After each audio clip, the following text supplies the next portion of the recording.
बिस्मिल्लाहिर्रहमानिर्रहीम। अस्सलाम वालेकुम डियर स्टूडेंट्स।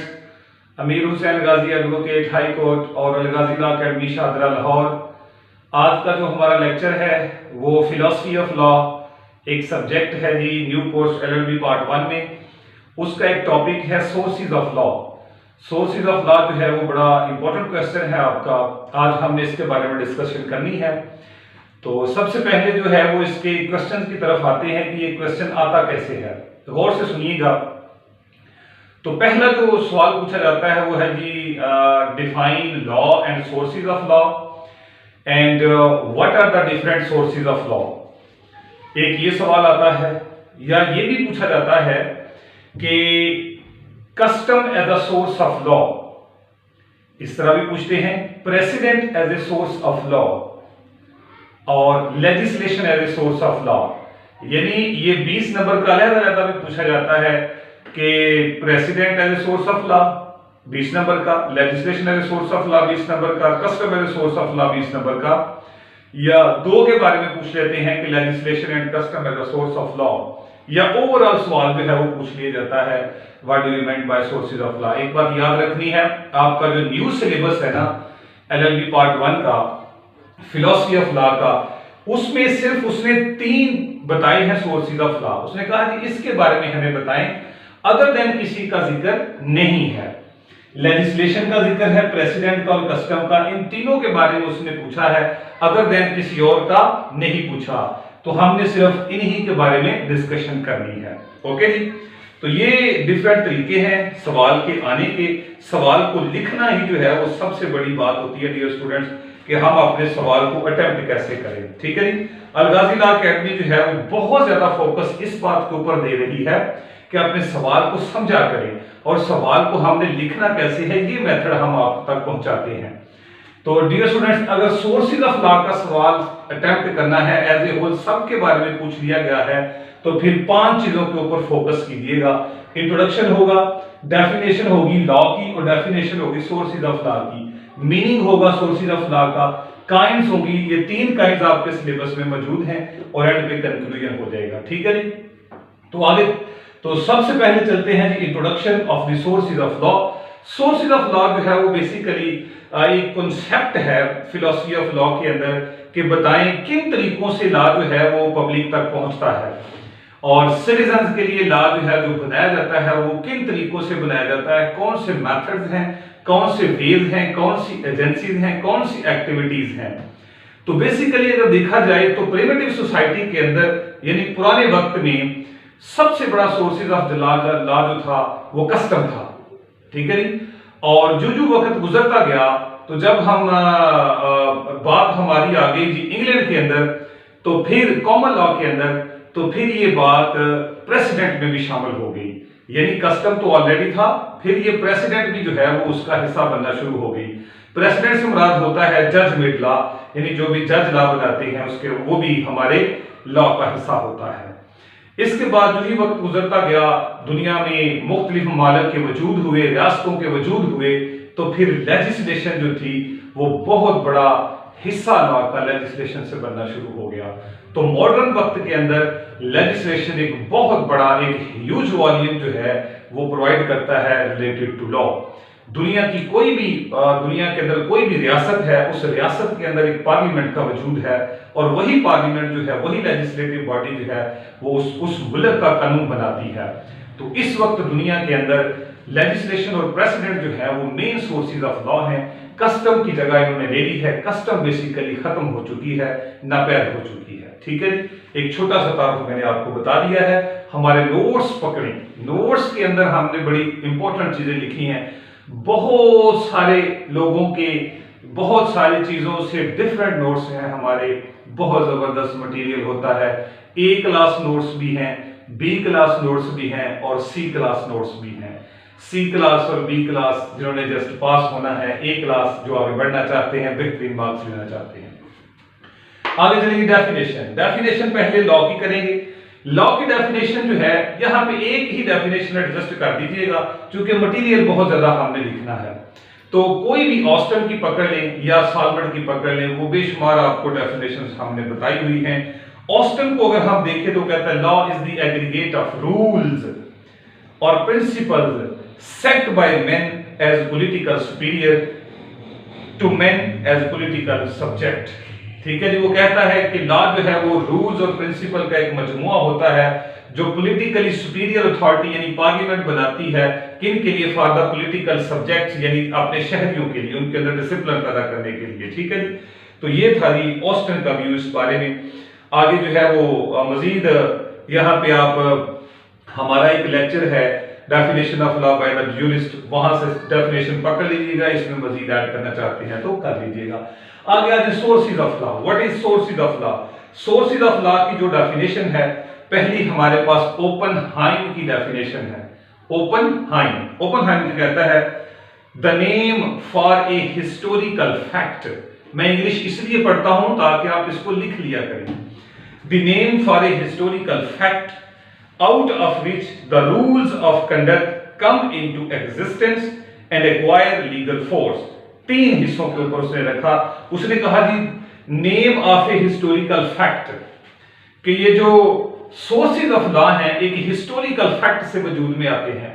हिस्टोरिकल फैक्ट से मुराद ये होता है कि ये एक इन्वेस्टिगेशन है, उस इन्वेस्टिगेशन को अडॉप्ट करके हमने जो है वो मुख्तलिफ तरीकों से लॉ को वजूद में लाया।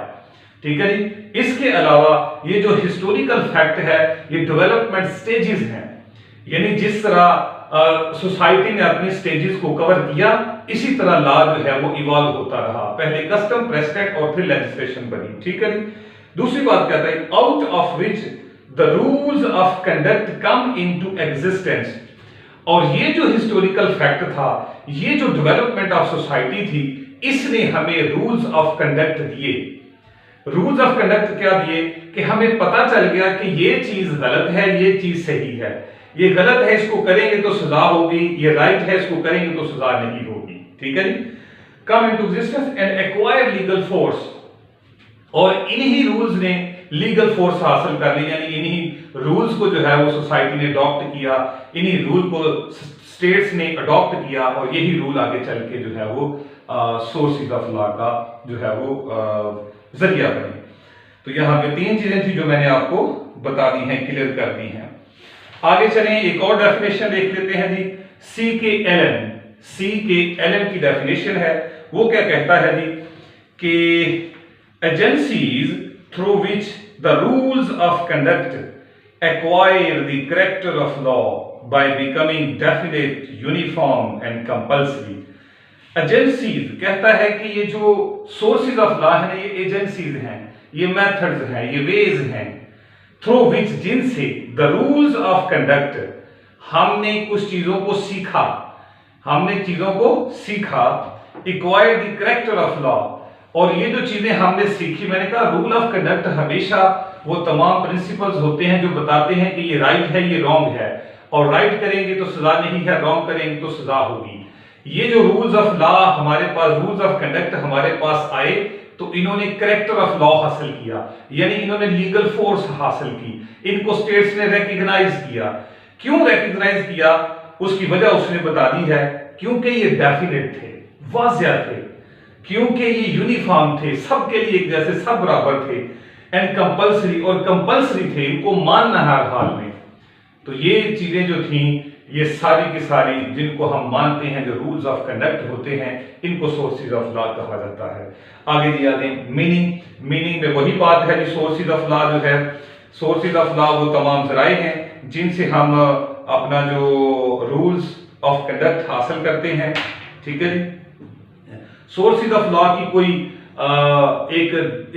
एक व्यू नहीं है, ये डिफरेंट व्यूज हैं, डिफरेंट ज्यूरिस्ट के इसके बारे में। कुछ ने जो है वो इसको causes for making of law कहा, कि लॉ बनाने की वजूहात इनको कहा। किसी ने जनाब इसको जो है वो कंपोजिशन ऑफ लॉ कहा। ठीक है जी, किसी ने इसको एजेंसीज ऑफ लॉ कहा, किसी ने इसको पावर्स ऑफ लॉ कहा, किसी ने इसको मेथड्स ऑफ लॉ कहा।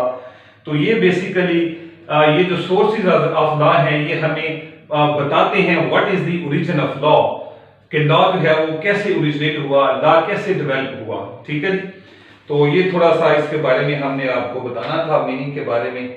बाकी जो है वो सारा हमने अपने नोट्स के अंदर बड़ा जबरदस्त लिखा है। आगे आते हैं kinds of sources of law.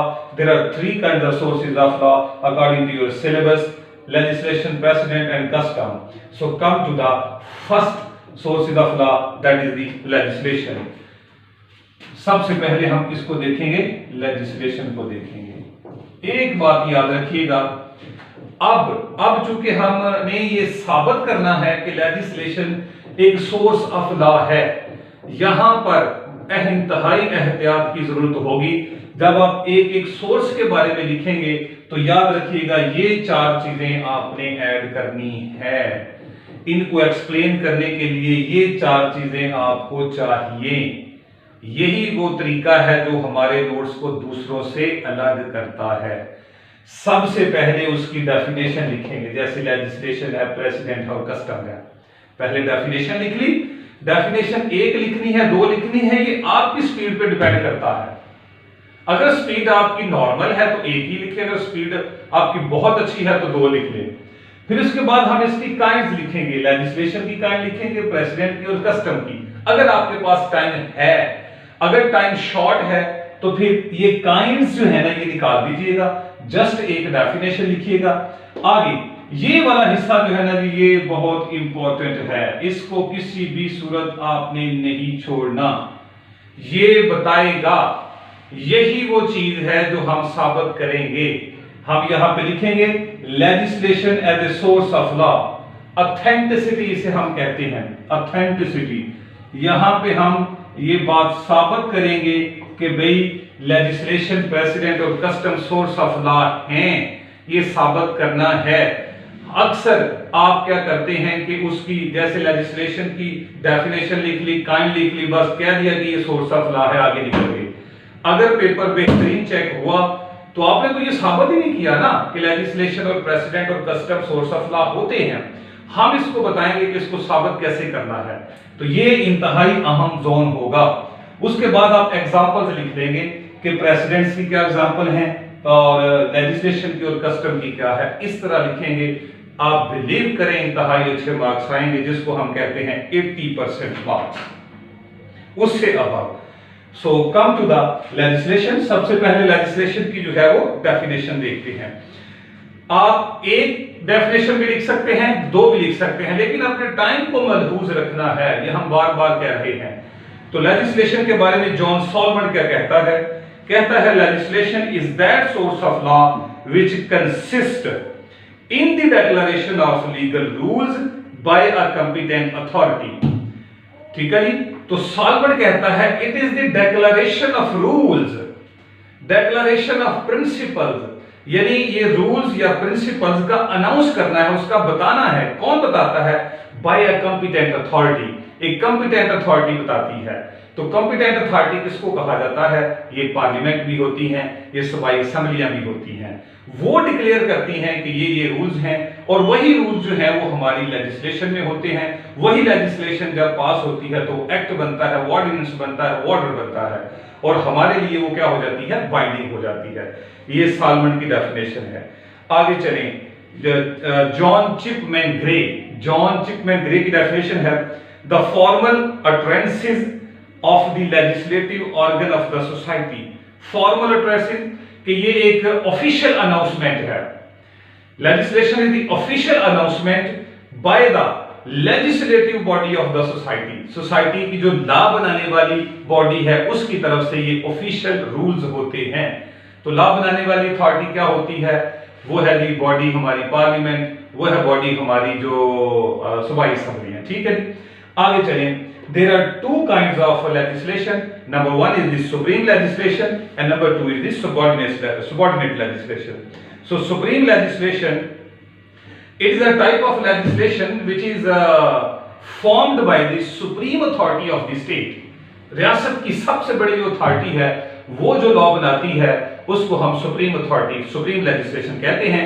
जिस तरह हमारी नेशनल असेंबली है, जिस तरह हमारी सेनेट है, जिस तरह हमारी प्रोविंशियल असेंबलीज हैं। आगे चलें। Subordinate legislation, it is a form of legislation which is proceeded by an authority other than sovereign power. ये उस अथॉरिटी से बनाई जाती है जो सॉवरन नहीं होती, जो सॉवरन की सबऑर्डिनेट होती है। मसलन यूनिवर्सिटीज बनाती हैं, कॉलेजेस बनाती हैं, कॉर्पोरेशंस अपने लॉ बनाते हैं, क्लब अपने लॉ बनाते हैं, सोसाइटीज अपने लॉ बनाते हैं। तो ये सारी की सारी सबऑर्डिनेट लेजिस्लेशन होती है। आगे चले जी, legislation as a source of law. Authenticity आपने बतानी है। हमारे नोट्स के अंदर यही हमने साबित किया है। ऑथेंटिसिटी कैसे साबित होगी? नंबर 1, सबसे पहला जो पॉइंट आपने लिखना है वो ये है, existence of the legislative bodies in the states. रियासतों के अंदर जो लेजिस्लेटिव बॉडी के वजूद हैं, वो कहते हैं कि लेजिस्लेशन जो है बहुत बड़ा जरिया है लॉ बनाने का। मसलन पाकिस्तान के अंदर जो लेजिस्लेटिव बॉडी है वो सबसे बड़ी नेशनल असेंबली है हमारी, सेनेट है हमारी, प्रोविंशियल असेंबलीज है हमारी। ये जितने भी लॉज बनाती हैं ये सारे के सारे जो है वो क्या कहते हैं, इनको लेजिस्लेशन कहते हैं। इसी तरह यूके के अंदर चले, यूनाइटेड किंगडम के अंदर चले, वहां पे भी उनकी पार्लियामेंट मौजूद है। उसमें हाउस ऑफ लॉर्ड्स है और उसमें हाउस ऑफ कॉमन्स है। हाउस ऑफ कॉमन्स और हाउस ऑफ लॉर्ड्स जो रूल्स बनाएंगे वो उनकी लेजिस्लेशन होगी। इसी तरह यूनाइटेड स्टेट्स ऑफ अमेरिका के अंदर चले, वहां पे सेनेट है उसकी और वहां पे उनकी हाउस ऑफ रिप्रेजेंटेटिव्स है। तो ये उनकी कांग्रेस होती है। तो ये कांग्रेस जो है वहां के असूल, ज़ाब्ते और लॉ बनाती है। ठीक है, एक ऑथेंटिसिटी ये होगी। दूसरा है ऑथेंटिसिटी, वो है analytical school of law. Analytical school of law जो है, जिसका सबसे बड़ा फाउंडिंग फादर ऑस्टन है। ऑस्टन कहता है legislation is the only source of law. तो एनालिटिकल स्कूल ऑफ लॉ जो है वो भी इस बात को एंडोर्स करता है कि लेजिस्लेशन जो है एक बहुत बड़ा जरिया है लॉ बनाने का। इसमें ऑस्टन का व्यू जो है वो हमारे पास एक जिंदा मिसाल होगा। ठीक है जी। और दुनिया के मुख्तलिफ ममालिक के अंदर मैंने कहा कि लेजिस्लेटिव ऑर्गन्स मौजूद हैं, तो ये भी इस बात की तस्दीक है कि लेजिस्लेशन एक बहुत बड़ा बल्क तैयार करता है लॉज का। ठीक है जी। और इस बारे में हिस्टोरिकल और सोशियोलॉजिकल स्कूल ने इसके ऊपर थोड़ा अटैक किया था एनालिटिकल स्कूल के ऊपर, क्योंकि एनालिटिकल स्कूल जो है वो यही कहता था कि सिर्फ लेजिस्लेशन ही एक सोर्स है। लेकिन हिस्टोरिकल सोशियोलॉजिकल स्कूल ने ये कहा कि नहीं भाई, इसके अलावा कस्टम भी जरिया है, इसके अलावा प्रेसिडेंट भी जरिया है। ये उसके ऊपर इन्होंने क्रिटिसाइज किया था। तो मॉडर्न पीरियड्स के अंदर एक और मिसाल देखें। मॉडर्न पीरियड्स के अंदर जो किसी भी मुल्क के, किसी भी रियासत के एक्ट्स होते हैं, वहां के ऑर्डिनेंसेस होते हैं, वहां के ऑर्डर्स होते हैं, वहां के जो रूल्स होते हैं, ये बेहतरीन मिसालें हैं कि उस मुल्क के अंदर लेजिस्लेशन एक बहुत बड़ा वॉल्यूम तैयार करता है लॉ मेकिंग का। आगे चलें, ये तो हमने साबित कर दिया सोर्स ऑफ लॉ। आगे चलें एग्जांपल्स के ऊपर, हम मिसालें देंगे कि लेजिस्लेशन कैसे बनी, ये लेजिस्लेशन क्या है भी कि नहीं है, हम मिसालें देंगे। हम अपने मुल्क की मिसालें देंगे जिसमें हम रहते हैं। यहाँ पे है पाकिस्तान पीनल कोड 1860 का, ये बेहतरीन मिसाल है कि हमारे मुल्क में लेजिस्लेशन है। इसके अलावा हमारे पास कोड ऑफ क्रिमिनल प्रोसीजर है 1898 का, the code of civil procedure है 1908 का, कानून शहादत ऑर्डर है 1984 का। ये सारी मिसालें हैं कि हमारे मुल्क में लेजिस्लेशन से ही मामला आगे बढ़ते हैं और लेजिस्लेशन ही लॉ बनाने का एक बेहतरीन जरिया है। ओके जी, आगे चलते हैं प्रेसिडेंट के ऊपर। सबसे पहले देखते हैं प्रेसिडेंट की डेफिनेशन। दूसरा हमारा टॉपिक आ गया प्रेसिडेंट का। सबसे पहले प्रेसिडेंट की डेफिनेशन, कीटोन जो है वो प्रेसिडेंट की डेफिनेशन करता है। Ketone, a judicial president is a judicial decision to which authority has in some measures been attached। वो कहता है कि judicial president basically judicial decisions होते हैं, जजेस के डिसीजंस होते हैं जिनके साथ एक अथॉरिटी अटैच होती है। अथॉरिटी का मतलब ये है कि इनको वायलेट नहीं किया जा सकता, इनको माना जाएगा। दूसरी डेफिनेशन है ऑस्टन की, वो कहता है precedent is a judiciary's law. Precedent is a judiciary's law. Precedent जो है ये अदालतों का, ये जुडिशरी का बनाया हुआ कानून है। ओके जी, आगे चलें इसकी kinds. So there are basically two kinds of precedent, one is the authoritative and number two is the persuasive. ठीक है जी। अथॉरिटेटिव जो है उसको जरा समझ लें। Authoritative is a kind of judicial decisions which must be followed by the judges. Judges इसको हर हाल में मानेंगे. These are the binding in nature. तो जजेस इससे इनहराफ नहीं कर सकते.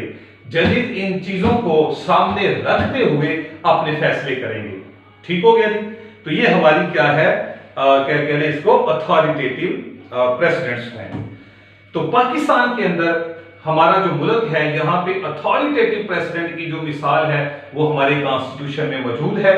हमारा जो कॉन्स्टिट्यूशन है 1973 का, उसका आर्टिकल 189 और आर्टिकल 201 189 कहता है the decision of the Supreme Court are binding upon the lower judiciary.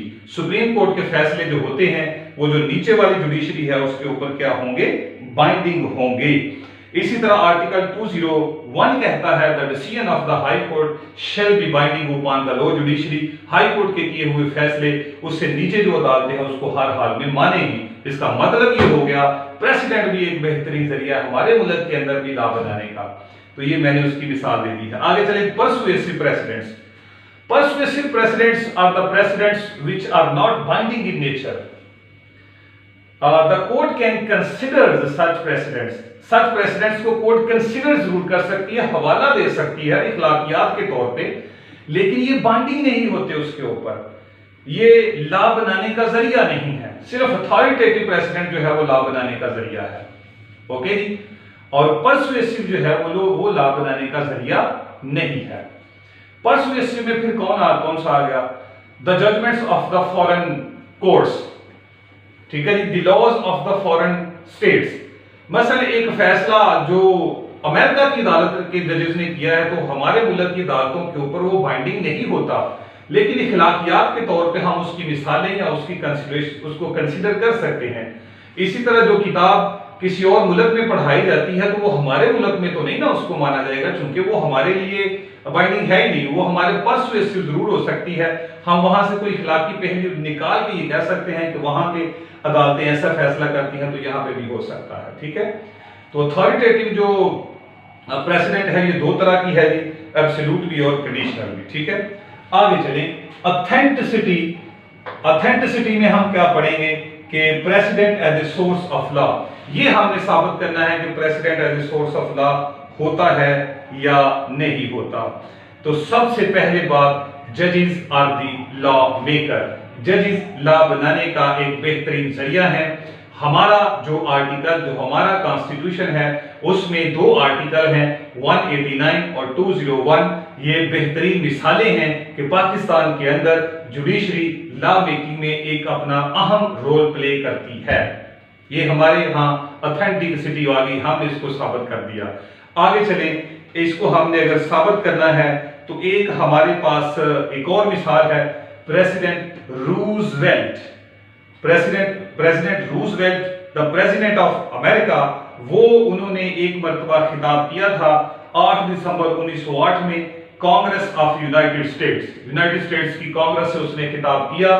तो वहां पे भी उसने यही बात की. क्या बात की उसने, the chief law maker in our country may be and often are the जजेस. हमारे मुल्क के अंदर सबसे बड़ा जरिया लॉ बनाने का जजेस भी हैं और जजेस को लॉ जो है वो बनाना चाहिए. आगे ऑथेंटिसिटी में तीसरी मिसाल समझ लें, जस्टिस होम्स की मिसाल है. मेरे पास बहुत कुछ मटेरियल है, मैं सिर्फ ये आपको बता रहा हूं कि हम इस तरह पढ़ा रहे हैं, इस तरह काम करवा रहे हैं, मिसालें सिर्फ दे रहा हूं, मटेरियल बहुत ज्यादा है.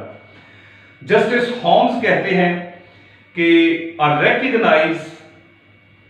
I recognize without hesitation that judges must and do legislate.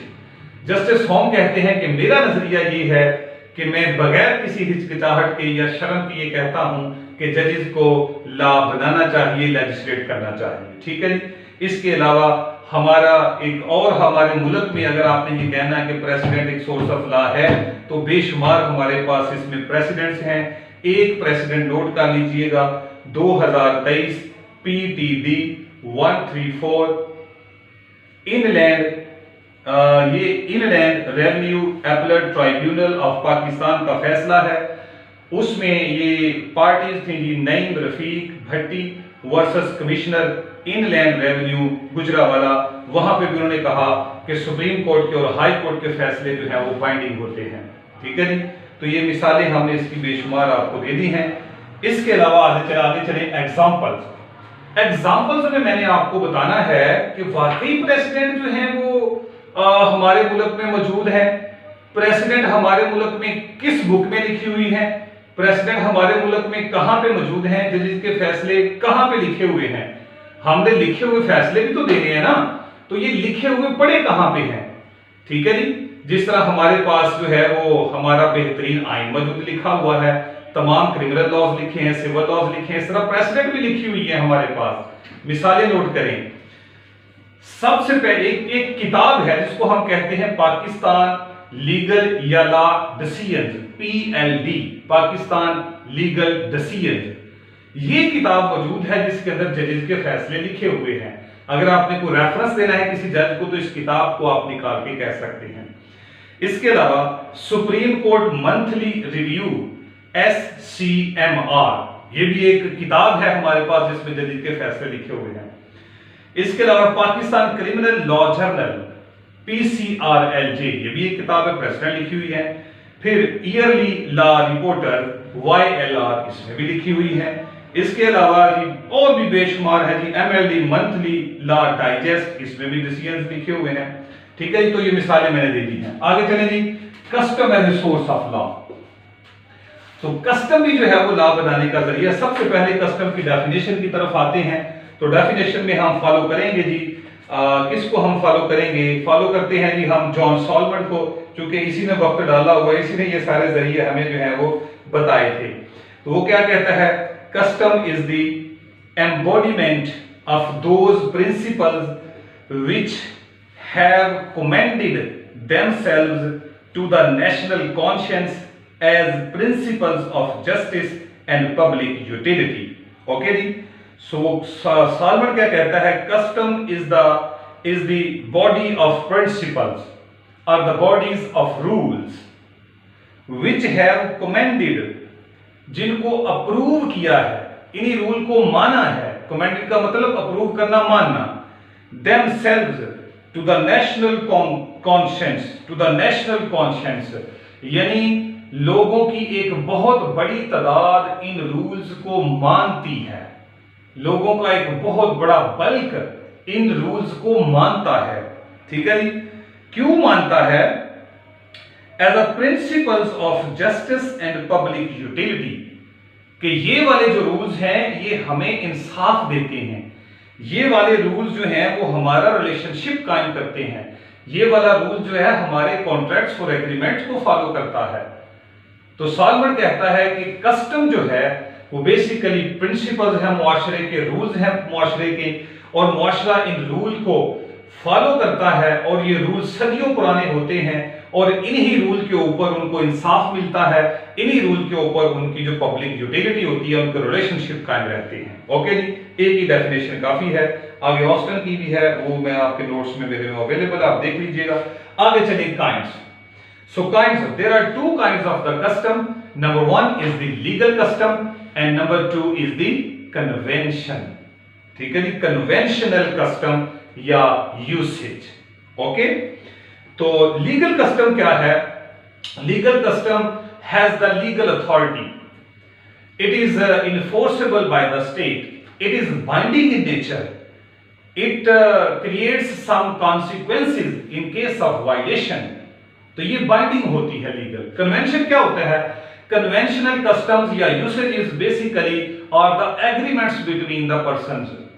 लोगों के दरमियान जो एग्रीमेंट्स होती हैं, जो कॉन्ट्रैक्ट्स होते हैं, उन्होंने अपने जो ट्रेड को चलाने के लिए, अपने रिलेशन को कायम करने के लिए जो एग्रीमेंट्स और कस्टम वो करते हैं, उन्हीं चीजों को हम कन्वेंशनल कस्टम या यूसेज कहते हैं।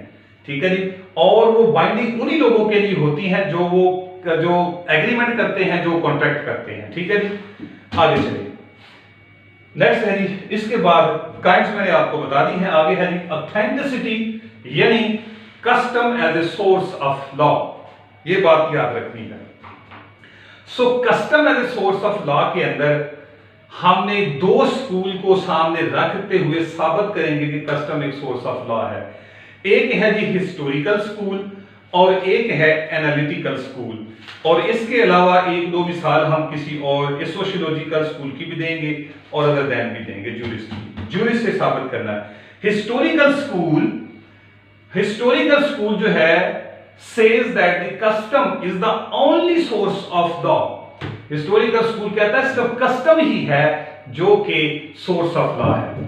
अब इस हिस्टोरिकल स्कूल के चीफ जो सपोर्टर हैं वो कौन कौन से हैं?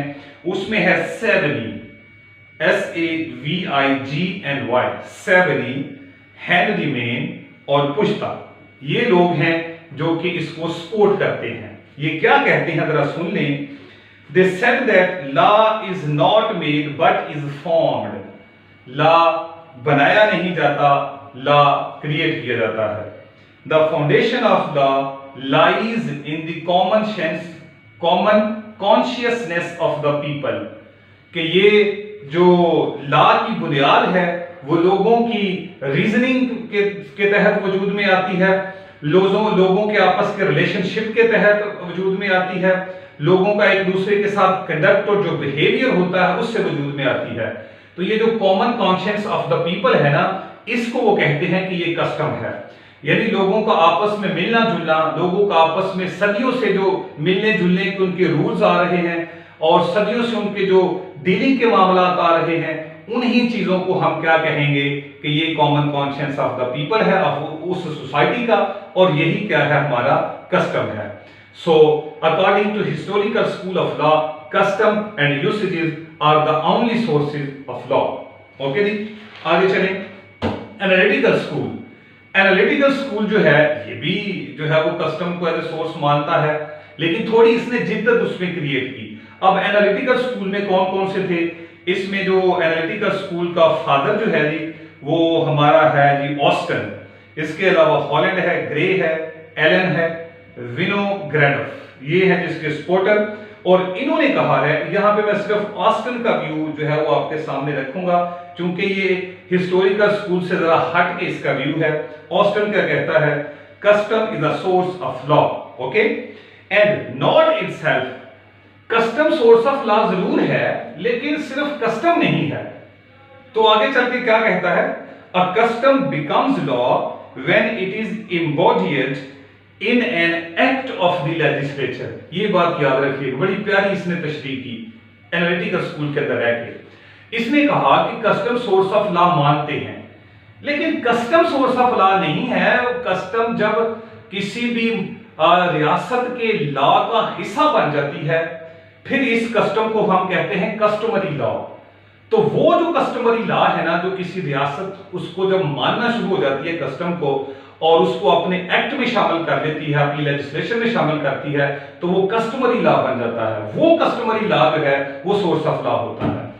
ठीक है जी। तो यहां पे ऑस्टन ने थोड़ा सा इसको एलैबोरेट किया है। आगे भी बहुत सारे व्यूज हैं मेरे पास जो मैं बहुत ज्यादा लिखे हैं जिनको मैं शॉर्ट कर रहा हूं। आगे चले सोशियोलॉजिकल स्कूल। सोशियोलॉजिकल स्कूल भी इस बात को सपोर्ट करता है लेकिन जरा डिफरेंट तरीके से। वो कहता है कि there are many sources of law, not only legislation, not only precedent and not only custom. वो कहता है ये हैं अकेले अकेले ना इनको कहें, ये सारे जरिए हैं, लेकिन इसके अलावा रिलीजन भी होता है, इसके अलावा एक्सपर्ट ओपिनियन भी होती है, इसके अलावा ज्यूरिस्टिक वर्क भी होता है। तो उसने मजीद एडिशन कर दी इसके अंदर कि ये भी तरीके होते हैं। ठीक है जी। तो ये था डियर स्टूडेंट्स, आगे भी हमारे पास इसको साबित करने के बड़े तरीके हैं और इसकी एग्जांपल्स जो हैं, एग्जांपल्स याद रख लीजिएगा कि बेसिकली जो इंग्लैंड के अंदर मामलात हैं, क्योंकि इंग्लैंड का जो कानून है उसके अंदर, आइन के अंदर 40 जो है वो कन्वेंशन या 40 कस्टम जो है उनको इंक्लूड किया गया है और वो कस्टम जो है वो उनके आइन का हिस्सा बनी हुई है। ठीक है जी।